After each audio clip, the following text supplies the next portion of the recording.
We just went ziplining in Costa Rica in Puerto Limon. As you can imagine, it's really not that cheap. So is it worth doing? We're excited to give you guys a good review, so let's zip into it.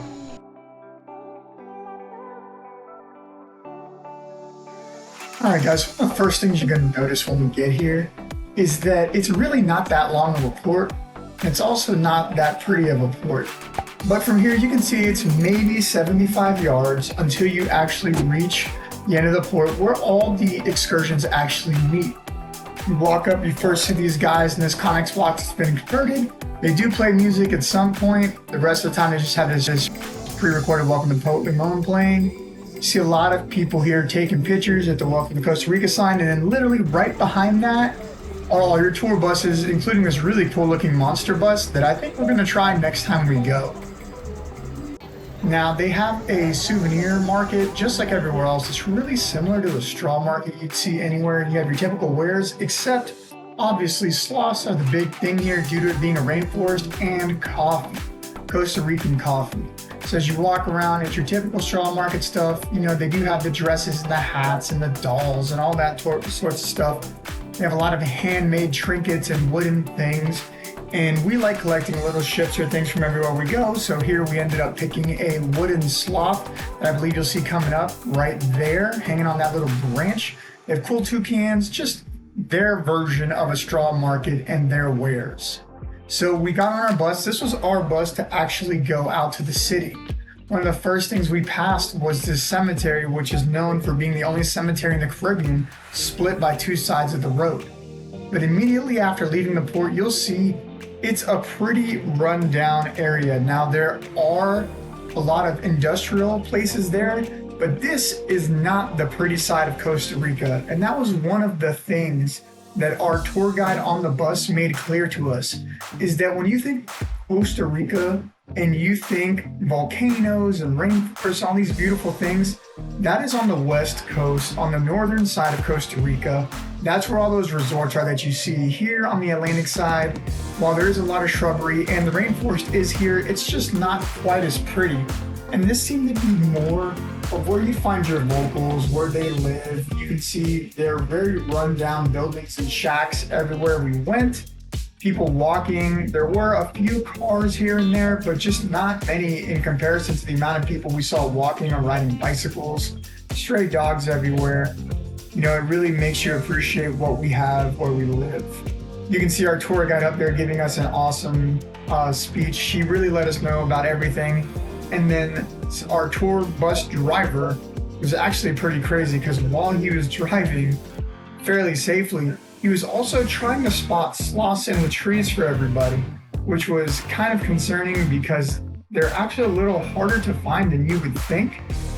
We got pretty decent at it towards the end, but this man was able to drive his tour bus up these dirt, windy roads and still somehow spot a sloth in a tree. This is one. See how hard it is? It's almost undiscernible to make out that's a sloth. There's one I was able to zoom in on a little bit better for you. But yeah, this man was spotting these in the trees while driving, which I just found to be insanely cool, but also kind of scary. But it was neat to see these sloths in Costa Rica on our way up.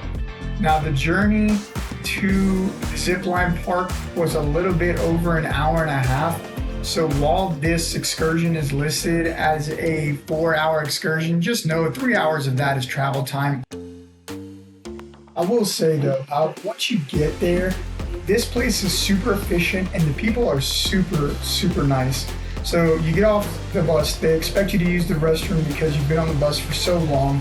So they let us do that. Then you instantly come over here, you start getting suited up underneath these massive spiders that are here. I mean, they are huge as you can see, but there was no time wasted. Instantly you're there, you're getting suited up as quick as you can. Everyone got harnesses, everyone got gloves, everyone got helmets, everything we needed to be safe. They had chest harnesses for people that needed them, and then you're suited up, ready to go, standing there, and then they were really good. They did a group photo for everybody, that way we didn't have to worry about it, and then instantly went into a demonstration. So it's not just hop on the line and start zip lining, no. They literally took the time to show us everything we needed to know. They showed us exactly how to hold the line, how to brake, how to connect the stuff we need to connect to, where to stand, how to slow down, where not to stand. What happens if you brake too much and you can't actually make it to the platform, which you'll see does happen to me, where I did a little too much braking a couple times where I was trying to get the hang of this thing, and I actually had to use the technique of pulling yourself over hand back up to the platform because there is no other way to get there. So that was pretty neat. But they do a great demonstration here. They speak great English, and it was nice that they were able to communicate so well and give us such a professional demonstration and information prior to actually doing the zip line. Once that's over with, you can see here, you go up to the very first platform and you're kind of in line waiting for a little bit before you get your chance to go. And so this is where the nerves are really setting in. But you get to see a couple people go if you're not the first one at least. But you see it's really not that bad. Amy and I were both a little bit nervous, but it was pretty exciting to get to do this. So this is one of the guides here, and what's cool is they actually zip line with you. So once the last person goes, they follow them up and they leapfrog from platform to platform. So you're gonna see the same guides multiple times on this trip. But the view you're gonna see here as you see Amy go, and then when you get to actually see my POV, is actually pretty true to exactly what you're gonna see. So I do have footage of most of the zip lines here. Obviously I didn't put them all because the video would just be about an hour of zip lining, which I'm sure nobody wants to watch when you can just do it yourself.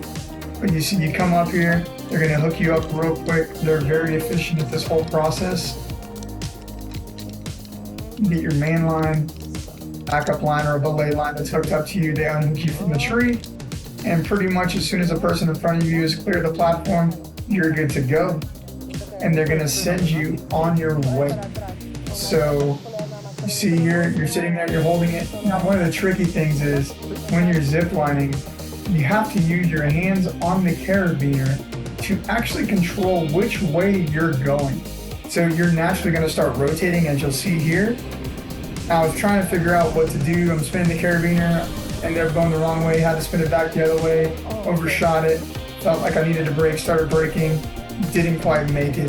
So here I am, having to look like a sloth or a monkey, hand over hand my way back up to the platform until they grab me. Now something that's pretty neat about this is, once you're there on that first platform, they actually have a photographer to take pictures of everybody. So they actually took some pretty high resolution still shots of all of us. Some faces came out funnier than others, so we're sharing those as well. And some of them were just good photos of us. So this was a really cool memento to have when you're there. Now, the pictures themselves weren't free. I believe it was $20 a person for your pictures, and we got about 20 pictures. So maybe it was $1 a picture per person. We felt like it was worth it just because, you know, when's the next time we're going to be ziplining in Costa Rica? This was such a neat experience for us. So here's another zipline. You get to see Amy going. You got a new guy here. The other one hasn't leapfrogged yet. You can see they're all pretty good. They hook you up. Boom. You're good to go. Feet up. You're on your way. This is just so cool. We've wanted to zipline in so many different ports. Just been trying to figure out which one was going to be the right one for us. This is me turning around and not really being good at this carabiner thing yet. Towards the end of it, you end up getting way better. Again, too much brake on my part. Gonna have to hand over hand some here. So like I was saying, you know, we wanted to just zip line in so many ports, even, you know, Lavadie before they shut it down.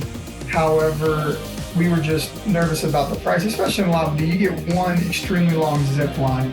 And that was kind of the turnoff for me. I just couldn't spend $100 a person for one zip line. Now here at this Costa Rica part in Puerto Limon, we actually spent a little over $100 a person. But the cool thing is that you got to do over 10 zip lines as part of this, and you're going through a rainforest while doing it.